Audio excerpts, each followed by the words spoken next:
News live on Class 91.3 FM in Accra, Ho FM 92.5 in the Volta region, Dagwan FM 102.5 in Tamale, Radio 1 92.1 in the Upper West region, Radio Power 96 in Spain. Around the world, join us on classfmonline.com. Coming up in this bulletin, minority demands briefing from 3 ministers over floods, repatriation and World Cup visa issues. We have asked for this more than 2 weeks for the minister to come here to brief us. Why is the minister responsible for youth and sports running away from parliament to brief us? We have not been briefed. The players are already they've already gone for the World Cup and we have not been briefed. And you think that this is a matter we must not know? Also, President Mahama orders nationwide flood assessment following Accra floods. And so I've directed the task force, NADMO and all the others, to do a presentation to us. We're going to identify all the restricted waterways. And when they have done that, I'm giving the directive that they should go ahead and do what they have to do. The Ghana Registered Nurses and Midwife Association seek tougher punishment in Tema assault case. We were hoping the gentleman will be given some more deterrent punishment to serve as a warning to other people who may contemplate in behaving in such a manner. Also coming up in this bulletin, government tightens spending control to restore fiscal discipline. Funding for them. And so going forward, we believe that that problem is being tackled. We have constrained expenditure. We are aggressively pursuing revenue mobilization. And These plus many other stories, including African news, coming your way shortly. Class 91.3 FM.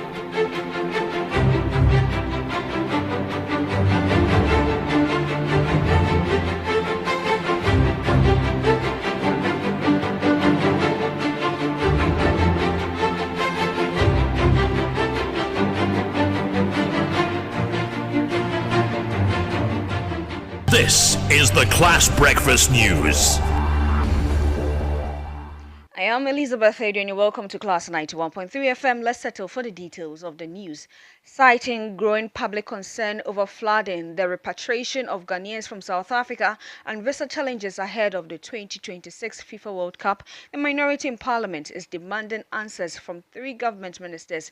The minority wants Foreign Affairs Minister Samuel Okudzeto Ablakwa, Works and Housing and Water Resource Minister Kenneth Gilbert J, and Sports and Recreation Minister Kofi Adams to appear before Parliament to address the issues. The call was made during discussions on Parliament business statement, with the minority members of Parliament arguing that the matter of significant national interest and requires urgent explanation from them. I will not be driven to that. Mr. Speaker, I'll move from that direction. But I still insist that this is not the first World Cup Ghana is participating. And at all given time, we have been briefed as a parliament by the minister.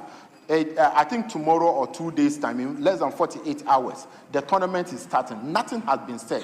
The president has spoken to this matter that there might not be government-sponsored program. We have asked for this more than 2 weeks for the minister to come here to brief us. Why is the minister responsible for youth and sports running away from parliament to brief us, whilst his members are not happy with certain happening that happen in the country? Mr. Speaker, the second issue I want to bring to the attention of leadership, we have this national emergency, which is in the area of flooding, not only in Accra, but across the country. I believe, of course, that we have statements to make. We can also ask questions for ministers to come and answer. But this House, as a parliament, I believe when we have such emergencies, between leadership and the sector ministers, there could be some interaction to let them come and brief this House on matters involving such crises like the flooding, so that at least we will know what government is doing and what the sector ministry is doing to combat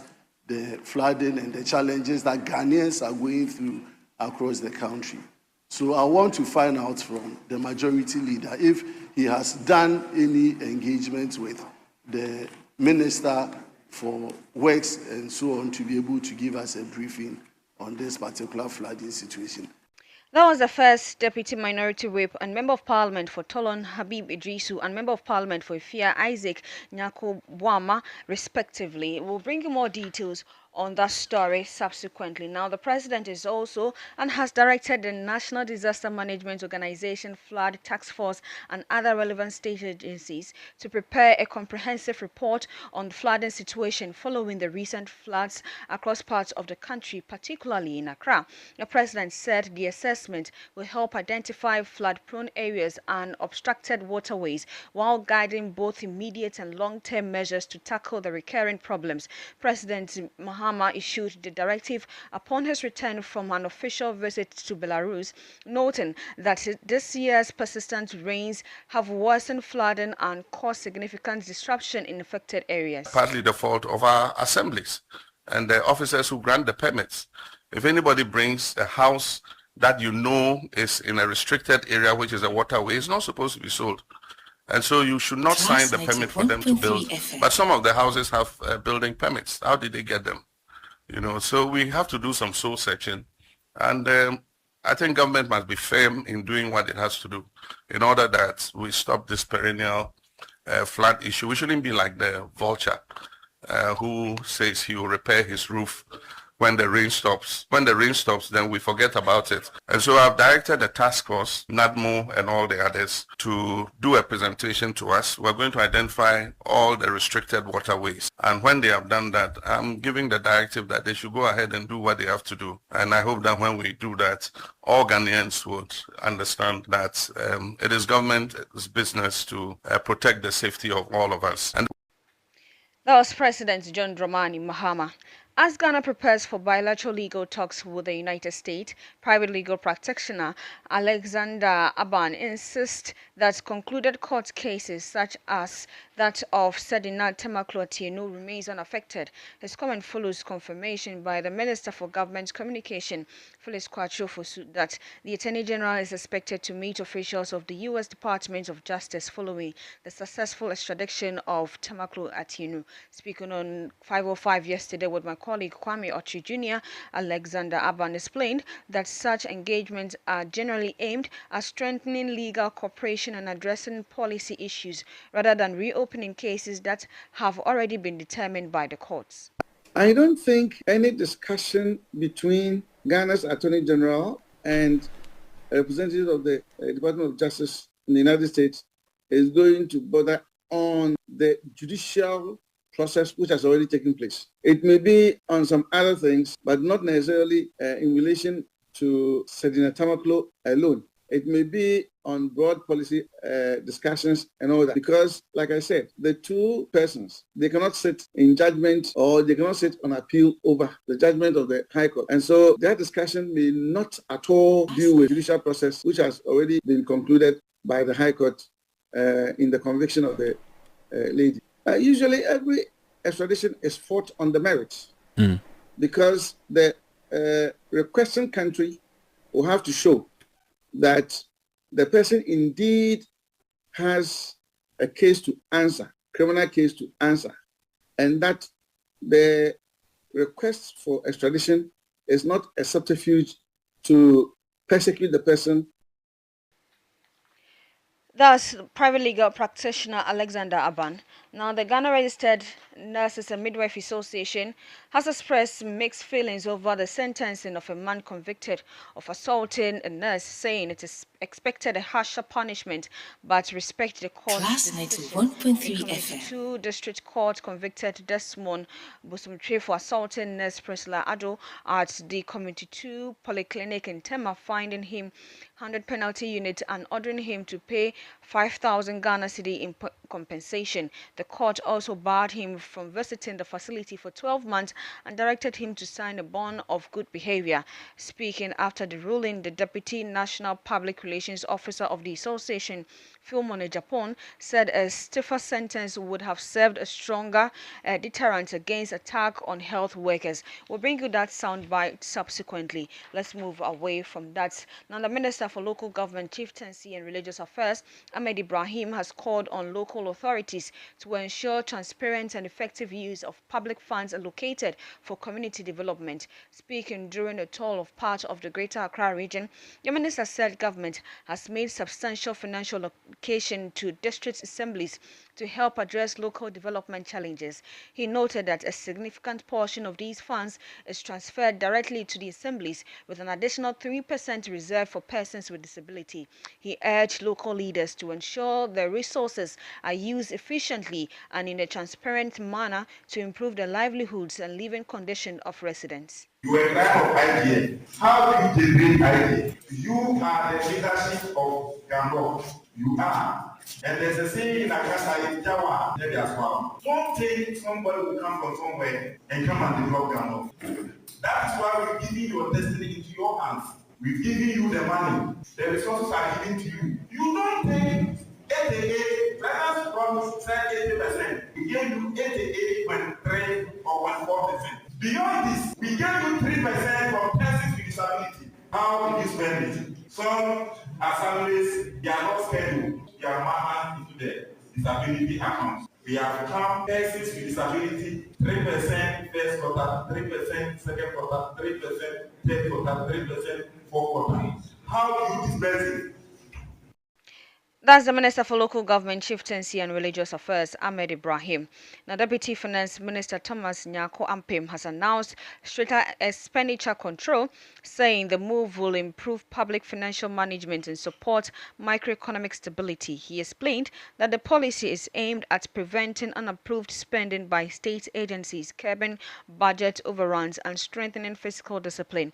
The announcement was made before Parliament's Economy and Development Committee as part of and as government intensify effort to maintain fiscal stability and sustain gains under its fiscal recovery program. The minister then checks if you have budget for the procurement you want to embark on. And if there is budget, you are granted the authorization to go and commit the state to it. That has significantly reduced that challenge that we had. A lot of projects were being awarded without dedicated funding for them. And so going forward, we believe that that problem is being tackled. We have constrained expenditure. We are aggressively pursuing revenue mobilization. And we are directing expenditure to the right areas that will give us the growth that we require. And so we will do everything possible to sustain the gains that we have made. We are guarding it jealously. President Mahama every day talks about his legacy. He wants to leave the management of this country in 2028 with very high record. That will be difficult for anybody to maintain. And so that commitment is there at the highest level.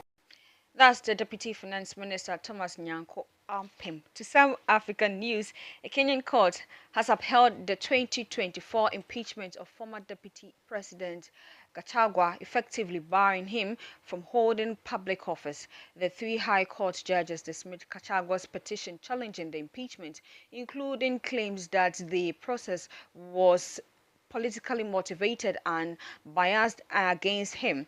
The court ruled that the impeachment process was valid and in line with constitutional procedures, thereby affirming the senator's decision. However, the judges also found that the Senate violated Gachagua's right during the proceedings when it failed to adjourn after he reportedly fell ill. Despite this procedural breach, the court held that it did not invalidate the overall impeachment outcome, allowing the ruling to stand. We'll bring you more details on this story and subsequent developing one right here on Class 91.3 FM. For more news and updates, do log on to classfmonline.com. The morning show continues with Kwame Jumo, Ajiman and the team. Do stay and enjoy the rest of our programs. Sports is up next. I am Elizabeth Edu. Good morning.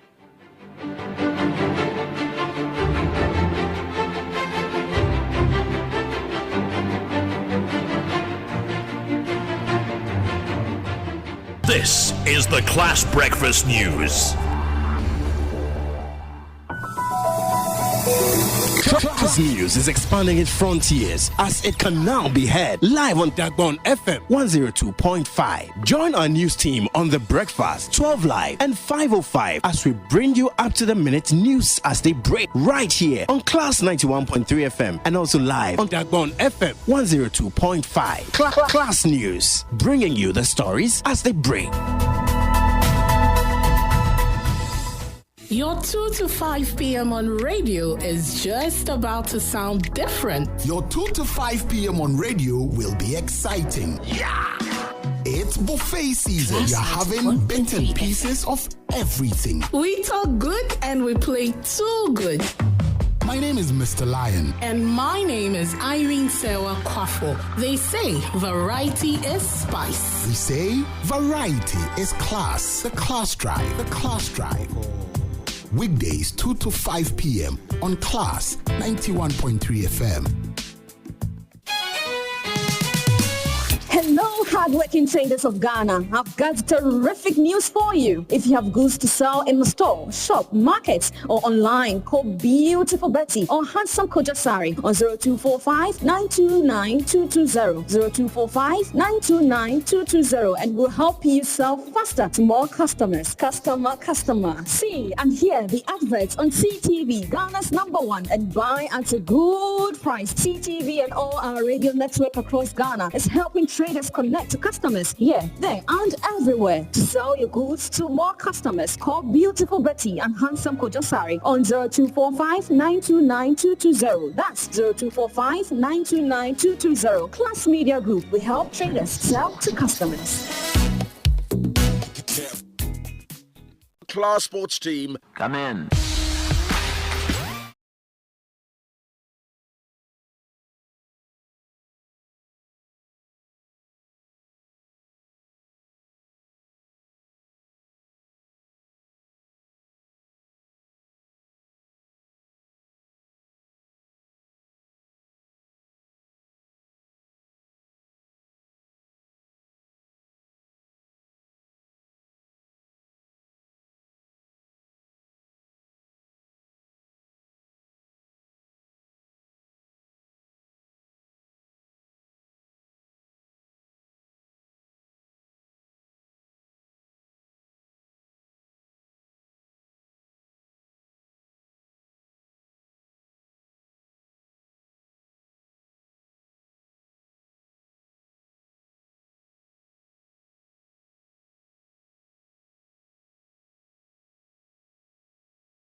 American University call your first training because now can say training ya wada ukwada no pa ansa na ye ba no say bobo brother normally ade chen also me recovery training but because now all flights nti omo year recovery training nti say ya wada training was more of a recovery, especially those who almost pick up small knocks ne ade no na say almost stretch your muscles and recovery training also say obo beyond 70 minutes on kick obo below 70 minutes or your physicals new year to make no physicals new year na fe omo akeke you know omo be crying omo below 70 minutes no and more of the training but omo above 70 there omo ko make new year omo physical drills na yeah more rest here until Friday no na main team training all the 27 players they take part and I'm and then the coach decided say instead of American University and they call DC United for training facility little over 1 hour drive from here and they call very good facility. You do your physicals or gym under the instruction of the fitness coaches and I feel field work about 1 hour 15 minutes and a training. Which like I said so far, our journey or our stay in Washington has been good. Well, that was the PRO for the senior national team, the Black Stars, Henry Asantichim there. The Black Stars have been in the USA for the last few days, stepping up preparations for Game 1 against Panama on June the 17th before we get to play against the Three Lions of England and that of Croatia. Staying with the Black Stars for a little longer, we get to hear from Caleb Rinchi, who will be representing Ghana for the very first time at the World Cup. I was quite happy to play for my country and then to also be playing alongside these guys. Yeah. When you guys qualify to the upcoming World Cup, how was the feeling? How was the night? Did you sleep? Yeah, after the game I slept. But everyone was quite happy to get this qualification and also for the country. So can you imagine this young boy? In a few weeks, he will be representing his nation, his country. What will you say to this young boy here? Be humble and then just do your best each and every day, and then let's listen to the elderly ones always. Yeah. Well, that was Caleb Rinchi in an interview there with a former Ghanaian star, Michael Essien. Michael Essien has been training with Norgeland the last couple of months, and that's one of his kids coming through the ranks there who's gotten the opportunity to play for the Black Stars at this year's World Cup. Staying with the World Cup a little longer, other teams are also stepping up preparations to play their games. One of those teams that Ghana will be coming against will be the Three Lions of England. Elliot Anderson has had a brilliant season in the English Premier League, and he's already excited about the possibility of playing at the World Cup for the very first time. Yeah, it was crazy. First of all, the caller, the gaffer FaceTiming me and giving me the news. I think it's such a sort of a proud moment and an emotional moment getting to your first World Cup. It's a dream come true. And yeah, since being here, we've been training. I think we've had 3 sessions already. So just sort of adjusting to the heat and things and trying to get ready. Had a week without the ball really after the season, so just getting used to things again. So yeah, it's been good. Yeah, Rich Harry must know him, and yeah, that was amazing. It was felt kind of mad really. Yeah, mint. He was so good. Put me to shame. Yeah, I was so nervous on the tee-box, but I'd done all right to be honest. Elliot Anderson, who will be looking forward to getting games for the Three Lions of England at the World Cup. And one other player whose country is making a return to the World Cup since 1998, Andy Robertson, has been talking up Scotland's preparations for the start of the World Cup. Really well, but it was also about trying to get used to the conditions, used to the heat, used to everything that goes along with it. So I thought we dealt with it really well in terms of new format, in terms of water breaks and things like that. I thought we dealt with the conditions really well, but we know when the real stuff starts, it's going to be a lot more competitive. It's going to be a lot harder coming now to your base camp and things like that. That's what we've been waiting for. We know the warm-up games are all done now. We've obviously still got a week to prepare for our first game, but yeah, it's getting closer and closer. The days are flying by, and yeah, I think the countdown till Saturday's on now. As many as 48 countries will be representing their nations at the World Cup, and there will be loads of stories from multiple camps. Let's go to the camp of Algeria. Riyad Mahrez will be leading his country into the World Cup, and that could possibly be the final tournament he gets to play in an Algerian shirt. He's been talking about how his side will be looking to improve on their last World Cup performance, where they made it to the round of 16 in Brazil. I don't know if it's great expectation, but we're here to try to do something to make proud our family and our countries. So that's the most important for us. Well, it will be a good game. It will be a good game. But we take it as any game, and we are focused as the same. So we will see. We have still a week to prepare. We will see, but we're ready.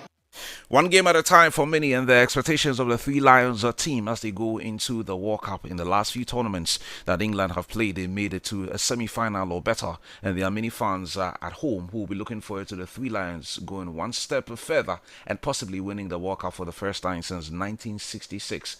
One player who will be leading the Three Lions is Harry Kane, who's had a brilliant one for Bayern Munich doing the double, winning the German Bundesliga and winning the FA Cup as well. Here's a former England star, Ian Wright, on how Harry Kane can push the Three Lions forward.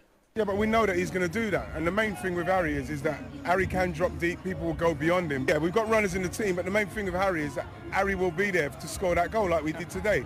So we can say whatever we want about it. A few years ago, people were saying, oh, he's too deep, he's not getting in the box enough. But when it comes down to it, Harry Kane's in the right place to be, and we win today 1-0, and Harry Kane's the one who scores the goal. But when he drops off, his playmaking and his ability to pass it into people is brilliant. Jude Bellingham. Well, yeah, and you know what? We've got enough experience and enough quality players playing at top clubs to know how to manage games now. So obviously, you know, you wanted to see a little bit more from New Zealand to see if they could give us a bit more of a test. But that's not really what this is about. This is about getting through it, playing in this heat, getting used to this heat. And, you know, I thought, like, again, the second half, really, really good, the way we passed the ball about.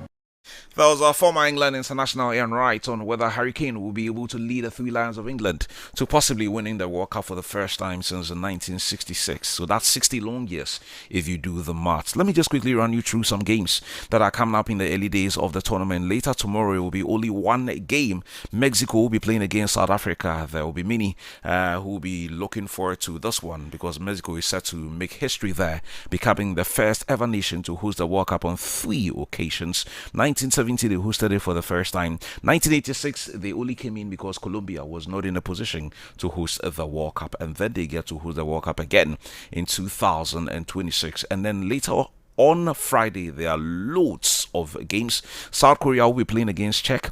Canada, who will be one of the host nations, will be playing against Bosnia-Herzegovina. And then later on, you would have the United States also getting into action there. So at least in the first 2 days, we are likely to see all the 3 hosts being in action.